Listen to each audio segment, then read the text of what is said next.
Deputy speaker Punjab assembly की ruling के खिलाफ परवेज़ इलाही की दरख्वास्त पर समाअत अब से कुछ देर बाद होने जा रही है और चीफ जस्टिस उमर अता बंदियाल की सरबराही में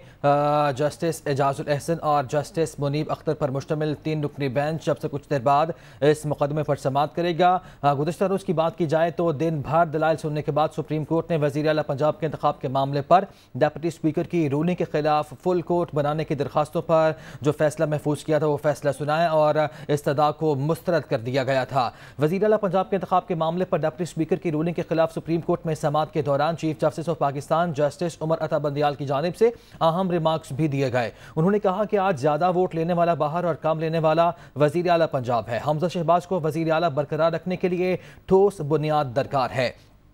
मौजूदा सूरत हाल की बात की जाए तो अब से कुछ देर बाद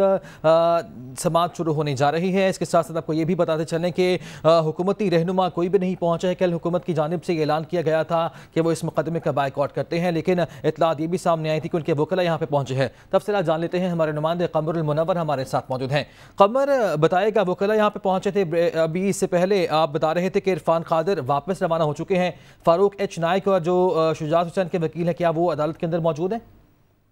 जी, डिप्टी स्पीकर पंजाब असम्बली दोस्त मोहम्मद मिजारी जो हैं, उनके वकील इरफान कादिर यहाँ से रवाना हो रहे थे, तो उन्होंने यहाँ पर मीडिया टॉक की और उसमें उनका ये कहना है कि वो सिर्फ इस केस से दस्तबरदार होने के लिए अपने मौक्कल के वो अब कोर्ट को ये में पेश नहीं होंगे।